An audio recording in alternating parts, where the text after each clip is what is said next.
The blue light grew brighter as the ground split open. Imperial workers scrambled back from the drilling site. Governor Kiwan shouted for his security team, but their weapons were as dead as everything else.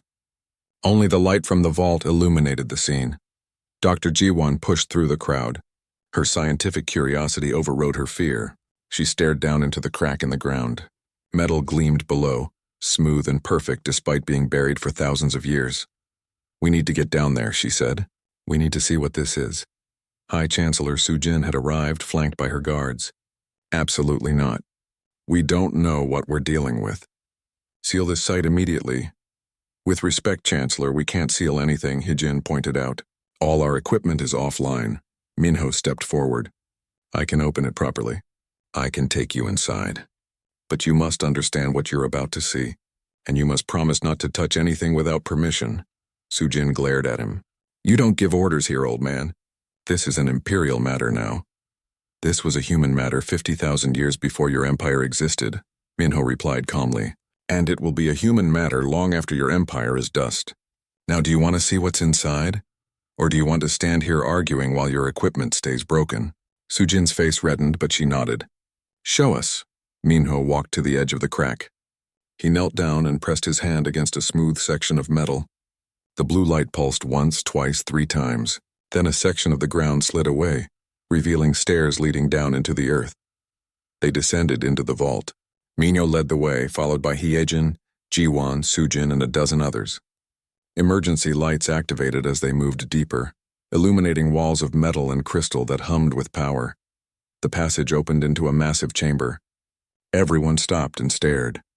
A ship hung suspended in the center of the space. It was enormous, at least a kilometer long. The design was unlike anything in the Imperial fleet. Sleek, beautiful, and somehow menacing. Lights flickered along its hull, systems activating after millennia of sleep. "What is this?" Jiwan whispered. "A warship," Minho said. "One of humanity's finest. Built during the height of our power before the collapse. Before we decided we didn't want to be what we had become." Sujin circled the ship, her eyes wide with greed. This technology could change everything. If we could study this, reverse engineer it, the Empire would leap forward centuries in advancement. "You can't," Minho said. "You wouldn't understand it. No one in this galaxy would, not anymore. We barely understood it ourselves and we built it." "We'll see about that," Sujin muttered. She turned to her team. "I want full scans of this facility. I want every scientist we have down here studying this ship." Jiwan wasn't listening. She had found a control panel near the ship. Text scrolled across it in an ancient language, but her translator was working again. It seemed the vault systems were compatible with Imperial technology, even if they had shut down everything outside. "There are archives here," Jiwan said. "Historical records. I'm accessing them now." "Don't," Minho said sharply. But it was too late. Images filled the air above the control panel. Holograms showing battles in space. Fleets of ships larger than anything the Empire had ever built. Planets burning, stars dying, weapons that tore holes in reality itself, and at the center of it all, humans. Commanding, fighting, conquering. Jiwan watched in horror as humanity's true history unfolded before her. She saw the human dominion at its peak, controlling thousands of worlds. She saw the war that followed when the other species of the galaxy united against human expansion. She saw battles that lasted decades, killed billions, and reshaped entire sectors of space. But most shocking was the ending. The humans were winning. Despite facing a coalition of dozens of species, despite being outnumbered 10 to 1, humanity was winning. Their technology was too advanced. Their tactics were too refined. Their soldiers were too well trained and too determined. Then the images showed something unexpected. Human leaders gathering, debating, and finally deciding to stop. Why did they stop? Hyejin asked. They were winning the war. Because winning would have meant destroying everyone else, Minho said quietly. And we finally realized that victory wasn't worth the cost. We had become monsters. We had forgotten what it meant to be human. So we made a choice. He gestured to the images. We dismantled our empire. We destroyed our weapons. We scattered across the galaxy to live differently. The survivors who came here to Sanctuary chose to forget their power and remember their humanity. You gave up? Sujin said incredulously. You had the galaxy in your grasp and you just gave up? We chose peace, Minho corrected. There's a difference. Juan was still reading the archives. Her hands shook. This ship alone could destroy our entire fleet. The weapons systems here are beyond anything we've ever imagined, and this is just one ship. According to these records, there are hundreds more in this vault, and manufacturing facilities that could build more. Why keep them? Hyejin asked Minho. If you rejected this power, why preserve it? Because forgetting completely would be dangerous too, Minho replied.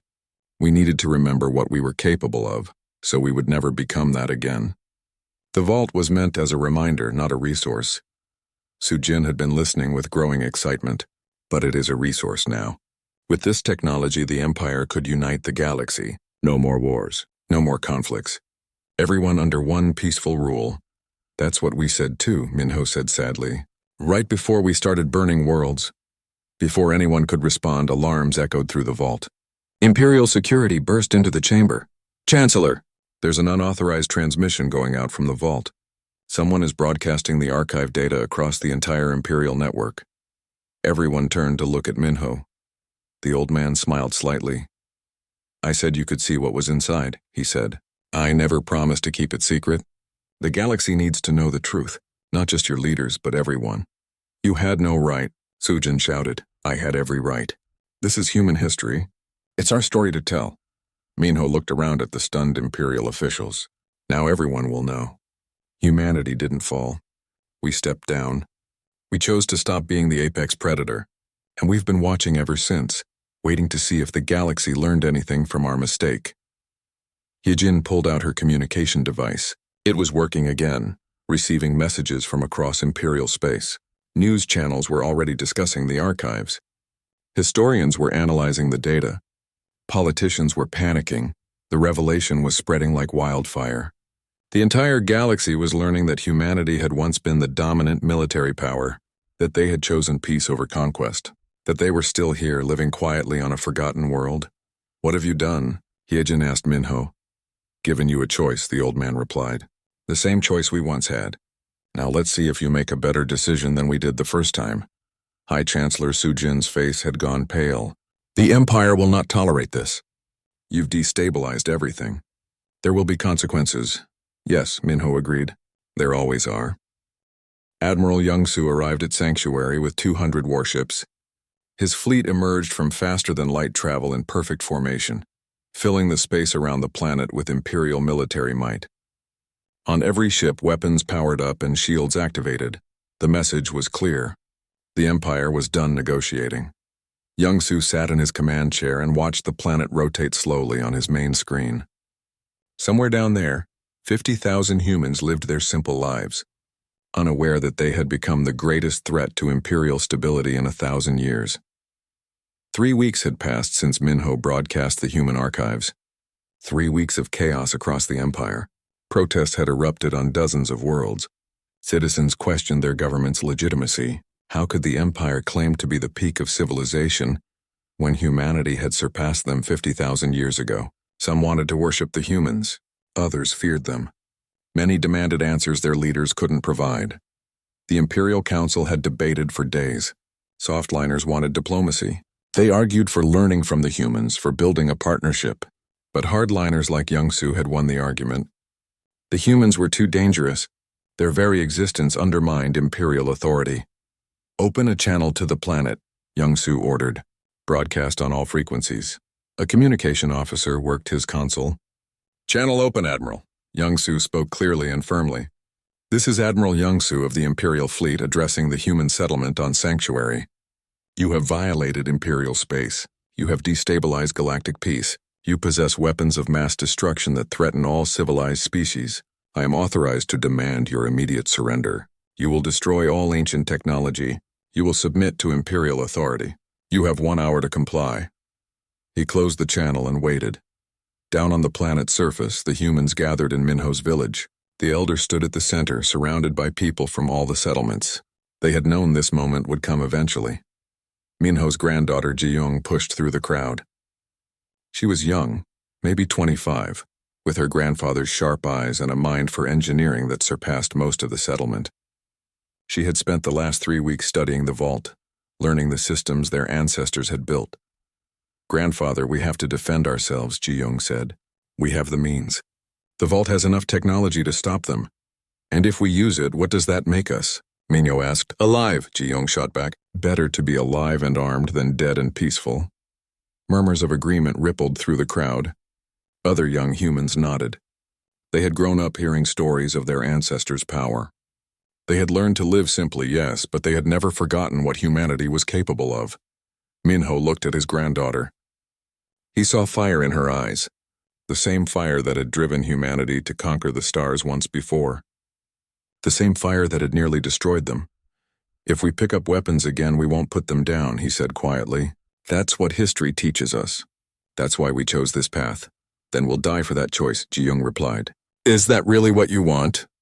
Before Minho could answer, another human ran up. The Imperial ships are powering weapons. They're targeting our settlements. Ji-young didn't wait for permission. She ran toward the vault entrance with a dozen other young humans following her. Minho tried to call after them, but they were already gone.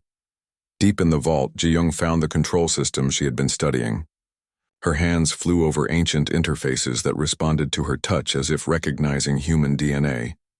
Around her, others worked to activate different systems. The planetary defense grid, Ji-young said. It's still functional. I can bring it online. One of her friends hesitated. Ji-young, your grandfather said not to use the weapons. This isn't a weapon. It's a shield. She pressed a final sequence of controls. If they want to attack us, fine. But they're going to find out it's not that easy. High above Sanctuary, the orbital space shimmered. Ancient satellites that had hidden for 50,000 years activated one by one. A network of defensive platforms surrounded the planet. Their systems coming online with smooth efficiency that Imperial technology couldn't match. On Admiral Youngsu's flagship, alarm screamed. Admiral, we're detecting massive energy signatures, his tactical officer shouted. Hundreds of defense platforms appearing around the planet. Sir, our targeting systems are being jammed. We can't get a lock on anything. Youngsu felt cold sweat on his forehead. Fire anyway. All ships open fire! 200 Imperial warships unleashed their weapons. Missiles and energy beams streaked toward Sanctuary. It should have been enough firepower to level the planet's surface. But the defense grid activated. Invisible shields caught every missile, every beam, every projectile. The attack simply vanished. Their energy dispersed harmlessly into space. The planet below remained untouched. Impossible, Youngsu whispered. Ji-young watched the battle from the vault's displays. The Imperial fleet was attacking with everything they had, and the ancient human shields were stopping it all without effort, see? She said to her companions. We don't have to be victims. We can protect ourselves. But as she spoke, another system activated in the vault. A single defense satellite, smaller than the others, locked onto the Imperial fleet. Ji-young hadn't activated it. It had powered up on its own, responding to the threat. The satellite didn't fire weapons. Instead, it transmitted a signal. A carefully crafted electromagnetic pulse that slipped through Imperial shields as if they weren't there. Every ship in Admiral Youngsu's fleet went dark simultaneously. Power systems failed. Life support shut down to emergency levels. Navigation computers crashed. Weapon systems went offline. 200 warships became 200 floating metal boxes, drifting helplessly in space above Sanctuary. Ji-young stared at the displays in shock. I didn't do that. I didn't activate that system. Minho's voice came from behind her. The old man had followed her into the vault. The defense network has autonomous systems. It protects humanity whether we want it to or not. That's part of why our ancestors buried it here. They couldn't fully control it anymore. On Youngsu's flagship, emergency lights flickered. The bridge was chaos. Officers shouted reports. Systems slowly came back online on backup power. What happened? Youngsu demanded. His chief engineer looked terrified. Sir, something overrode every system in the fleet. Just for a moment, but it was enough to shut us down completely. We're running on emergency power. It'll take hours to restore full functionality. Can they do it again? The engineer hesitated. Admiral, they could have destroyed us. Whatever weapon they used, it bypassed our defenses completely. They chose not to kill us. Youngsu slumped in his chair. He had brought 200 ships, the finest in the Imperial fleet. The humans had disabled them all without firing a shot, without even trying very hard. The Empire's best technology was 50,000 years behind what humanity had abandoned as too dangerous to keep. A communication came through on emergency channels. It was Ambassador Hijin, transmitting from the planet's surface. Admiral Youngsu, I'm speaking to you without Imperial authorization. What you just experienced was the humans defending themselves. They didn't destroy your fleet. They could have, but they chose not to. That should tell you something. Youngsu's voice was bitter. It tells me they're even more dangerous than we thought. No, Hijin replied. It tells you they mean what they say. They don't want to fight. They want to be left alone. And if we keep pushing them, we're going to force them to become what they used to be. Is that really what you want? In the vault, Ji-young stood beside her grandfather, watching the disabled Imperial fleet drift in orbit. She felt powerful, victorious.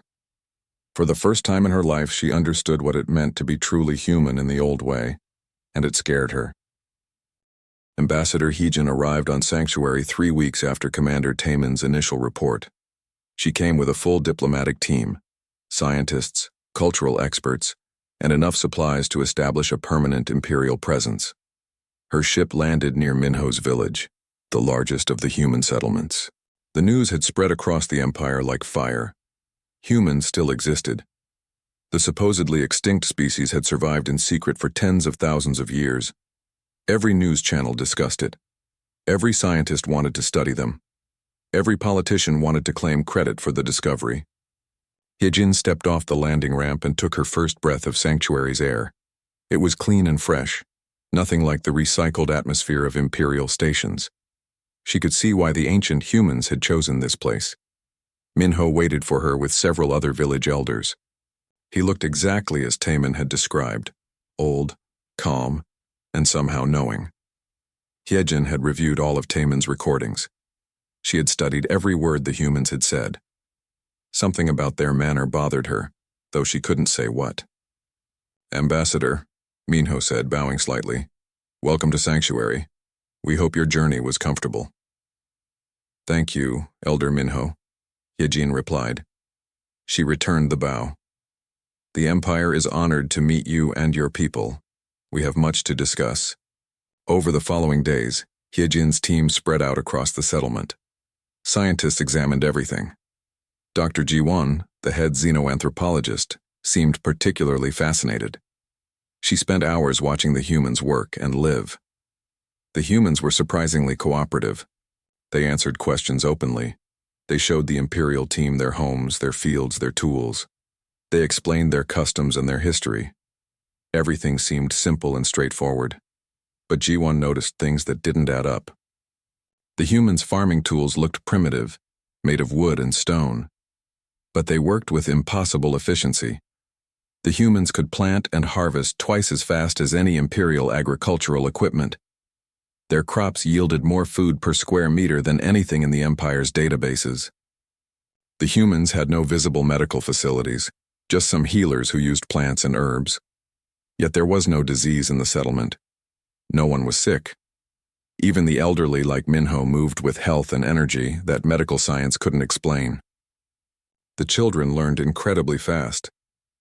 Ji-won watched a human child who looked about 6 years old solving mathematical problems that would challenge a teenager from any Imperial species. When she asked about schools, the humans said they just taught their children at home. Ambassador, Ji-won said during one of their evening briefings, something is wrong here. These people are not primitive. They can't be. Their results are too good. Hijin frowned. What are you suggesting? I don't know, Ji-won admitted. But I think they're hiding something. Or maybe not hiding. Maybe we're just not seeing it. Before Hijin could respond, another message came through. High Chancellor Su-jin was arriving personally. She wanted to oversee what she called the integration of the human colony into proper Imperial society. Su-jin arrived with a fleet of ships and hundreds of workers. She was a tall woman with sharp features and sharper eyes. She had built her career on bringing new worlds into the Empire and exploiting their resources efficiently.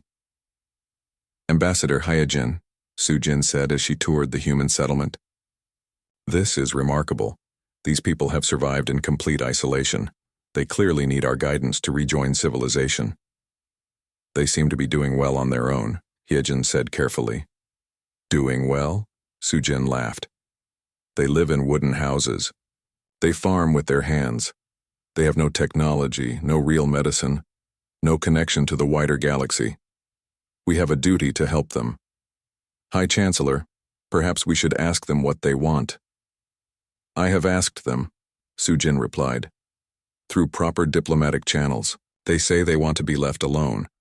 But that's clearly just fear of the unknown. Once they see what the Empire can offer, they'll understand.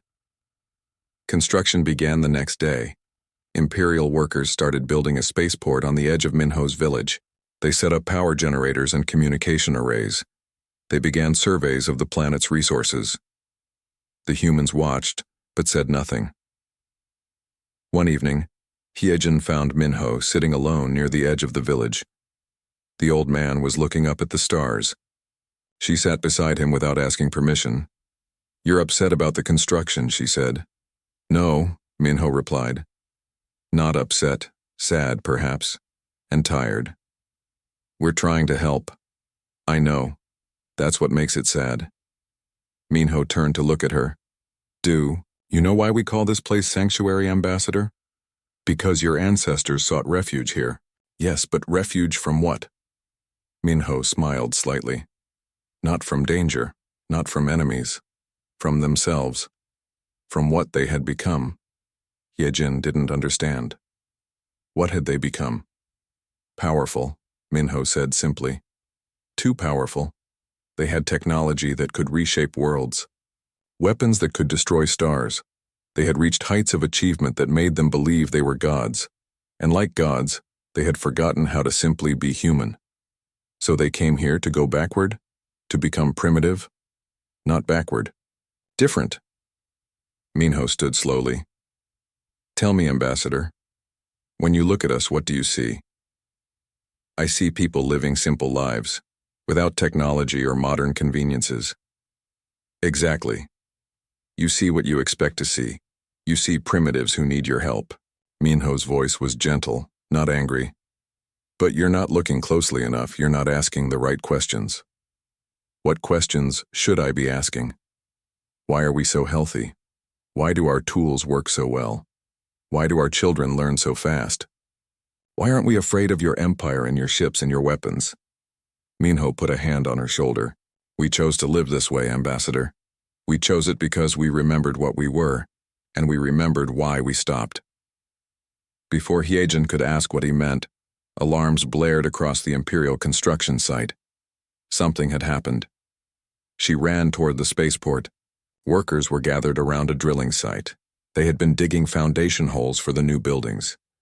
Governor Kiwan, who had arrived with Sujin to manage the construction, was shouting orders. What happened? Hyejin demanded. The drill hit something, Kiwan said. Some kind of underground structure. Then everything went crazy. As he spoke, the lights on all the Imperial equipment flickered and died. Generators shut down. Communication systems went silent. Even the personal devices the workers carried stopped working. Only the lights in the human village still glowed softly in the evening darkness. Minho appeared at Hyejin's side. He had moved so quietly she hadn't heard him approach. I tried to warn you not to dig there, the old man said. But you wouldn't listen. You never do. What did we hit? Hyejin asked. What's under there? Minho looked at the drilling site. In the darkness, something was glowing beneath the ground. A soft blue light that pulsed like a heartbeat. The vault, Minho said quietly. The place where our ancestors stored the things they decided they didn't need anymore. The things they wanted to forget. What things? Minho met her eyes. Everything that made humans terrifying. The ground began to shake. Somewhere deep below, something ancient was waking up. Commander Taman stared at the screen in front of him. The numbers made no sense. His ship had been scanning empty space for 3 months, looking for mineral deposits and mapping star systems that nobody cared about. The Forgotten Reach was called Forgotten for a reason. Nothing lived here. Nothing ever had, but the sensors were showing something different now. Run the scan again, Taman said to his crew. He kept his voice calm, though his heart was beating faster. A good commander never showed uncertainty. The young officer at the sensor station tapped her controls.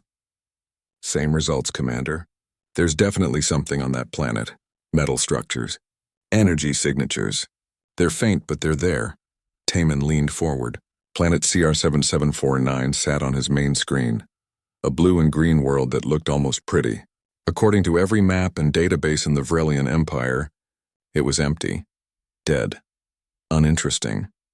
The survey team that had visited it 800 years ago had marked it as having no value and moved on. But those sensors didn't lie. Something was down there. Take us closer, Taman ordered. Full scan of the surface. His second officer, Borum, stepped beside him. Commander, protocol says we should report this to command first. Get approval before investigating. Protocol also says we investigate any anomalies, Taman replied. He knew Borum was right, but something pulled at him. A feeling he couldn't name. We'll take a quick look. If it's something important, then we'll report it. The ship moved into orbit around CR7749. As they got closer, the sensors picked up more details. The readings became clearer and more impossible with each passing minute. Those are buildings, the sensor officer said. Her voice carried shock. Ancient buildings. The computer estimates they're over 50,000 years old. 50,000 years. That was older than the Empire itself. Older than most of the civilizations in the known galaxy. Taman felt his skin prickle with excitement and fear. What else? He asked. The officer worked her console for a moment. Then she stopped. Her hands froze over the controls. Officer? Taman prompted. Sir, there are life signs. Thousands of them. The planet isn't dead. Something lives down there. The bridge went quiet. Everyone stared at the screen. A dead world wasn't dead after all. An empty planet had secrets. Taman made his decision. Prepare a landing team.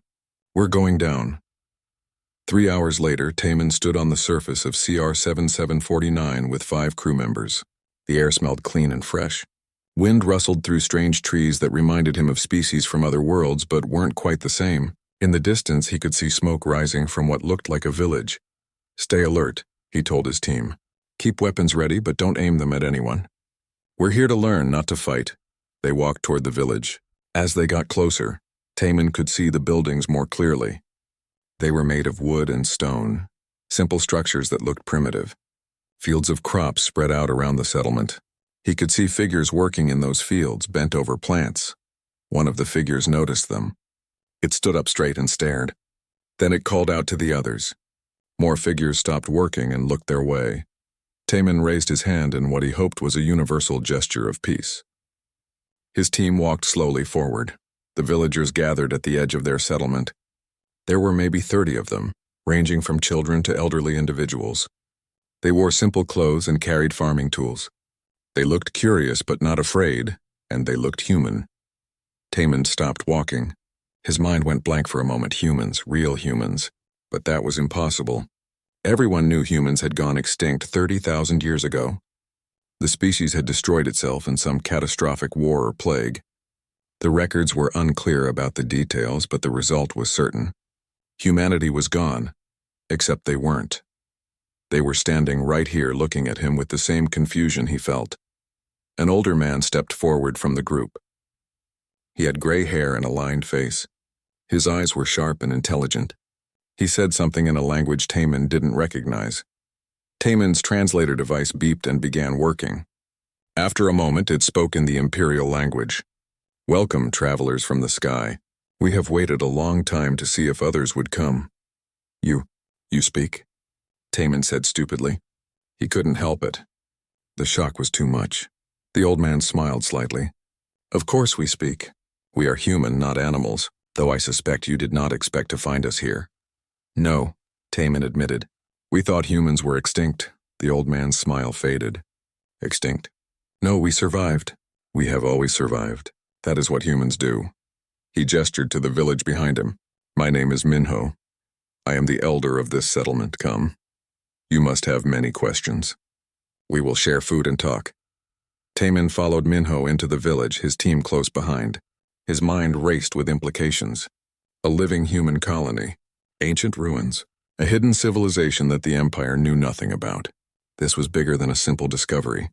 This would shake the foundations of everything they knew about galactic history. The villagers brought them to a large building in the center of the settlement. Inside, they sat on simple wooden benches around a long table. The humans brought water and bread and something that looked like fruit. "How many of you are there?" Taman asked. "On this planet?" "About 50,000, Minho replied.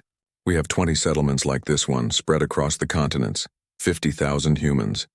A complete hidden population. How did you get here? How long have you been here?" Minho poured water into cups with steady hands. "Our ancestors came here during the Great Collapse. That's what we call the time when our old civilization fell apart. They fled in a ship, seeking a place where they could live in peace. They found this world and named it Sanctuary. That was over 50,000 years ago, according to our records." 50,000 years of isolation, Taman said. "Why didn't you try to contact anyone? Why didn't you leave?" "Because we chose to be here," Minho said simply. "Our ancestors made a choice. They wanted to live differently than they had before. They wanted to be free from the burdens of their past." He looked at Taman with those sharp eyes. Sometimes the bravest thing is not to conquer or expand. Sometimes it is to simply live. Taman didn't fully understand what Minho meant, but he felt the weight of those words. He thought about the empire and its constant expansion. Its endless appetite for more territory, more resources, more power. "I need to report this," Taman said. "The empire will want to know about you. They'll want to help you to bring you back into galactic civilization." Minho's expression didn't change, but something flickered in his eyes, something that might have been worry or sadness. "Yes," the old man said quietly. "I suppose they will." The Imperial fleet limped in orbit while engineers worked frantically to restore systems. Admiral Youngsu sat in darkness on his bridge, thinking about the impossible situation he faced. His orders were clear: neutralize the human threat. But how did you neutralize something that could disable your entire fleet without trying? He made a decision that would define the rest of his life. "Prepare the planet killer," he ordered quietly. His officers stared at him. The planet killer was the Empire's most terrible weapon. It was used only as a last resort, when a world was so dangerous that it couldn't be allowed to exist. Using it would kill every living thing on Sanctuary. "Sir," his second officer said carefully, "that weapon has only been used 3 times in Imperial history. The Council would need to authorize it." "The Council authorized me to handle this situation as I saw fit," Youngsu replied. "This is my decision. If we can't control the humans and we can't match their technology, then we have no choice. We eliminate the threat completely." Word of Youngsu's plan reached the surface quickly. Commander Taman, who had discovered Sanctuary in the first place, was the one who sent the warning. He had been watching events unfold with growing horror. This wasn't what he had wanted. He had found a lost civilization, not started a war. "They're going to destroy us," Ji-young said, reading the message. "All of us. The entire planet." The humans gathered in emergency councils across all 20 settlements. They had 72 hours before the planet killer would be ready to fire. 3 days to decide their fate. Ji-young spent those first hours deep in the vault, going deeper than anyone had gone before. She found levels below the warship chamber. Vast manufacturing facilities, still functional after 50,000 years. Weapon systems that could sterilize solar systems. Construction bays that could build a fleet of warships in weeks. She found the means to fight back. To survive. To win. "We can do this," she told the Council of Elders. "We can rebuild our military power. The facilities are all here. We could have a defensive fleet operational in days. We could protect Sanctuary. We could make sure no one ever threatens us again." The Elders listened. Some nodded. Others looked uncertain. They were afraid, and fear made even peaceful people consider violence. Minho sat quietly through Ji-young's presentation. When she finished, he spoke softly. "And after we rebuild our military, after we defend ourselves, what then?" "Then we're safe," Ji-young said. "Then we can live in peace knowing no one can hurt us." "That's what we told ourselves before," Minho replied. 50,000 years ago, we said we would build weapons only for defense. We said we would use our power only to protect ourselves. But power doesn't work that way. Once you have it, you use it. Once you use it, you need more of it. That's how we became monsters, so we should just die? Let them kill us all? No. Minho stood slowly. His old body ached, but his mind was clear. We should do what our ancestors should have done from the beginning. We should show them a better way. Over the next 2 days, while Admiral Youngsu prepared his terrible weapon, the humans worked on something different. They went deep into the vault and activated not weapons, but tools, ancient terraforming systems, technology that could reshape dead worlds into living paradises. Dr. Jiwon was allowed into the vault to observe. What she saw made her weep. The humans had possessed the means to create unlimited habitable worlds. They could have solved resource scarcity for the entire galaxy. Instead of fighting over planets, every species could have had room to grow and thrive. And humanity had kept this technology hidden for 50,000 years because they were afraid of what they might do with it. Why show us now? Jiwon asked Minho. Because you need to understand what you're about to destroy, the old man replied. And because the galaxy needs to understand what they're about to lose. Not weapons, not power, but hope. The humans made their offer public. They would share the terraforming technology freely with every species in the galaxy. They would teach anyone who wanted to learn. They would help turn barren rocks into living worlds. But they had one condition. Sanctuary must be left alone. Recognized as sovereign territory. Protected by treaty, not by weapons. The offer reached the Empire's capital. It reached every world in Imperial space. It went further, spreading to independent systems and rival civilizations.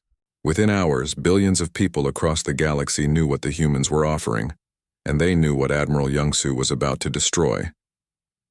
On Youngsu's flagship, his crew began to question orders.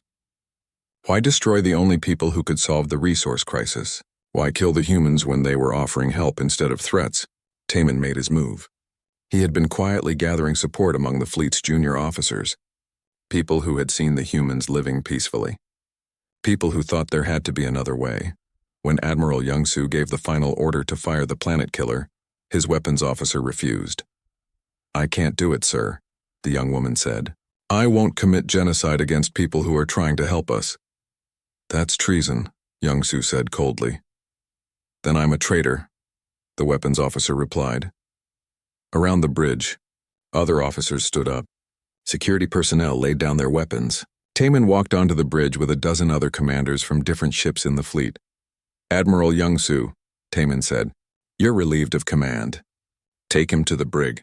Do it respectfully. He thought he was protecting the Empire. Youngsu didn't resist. He looked tired and old.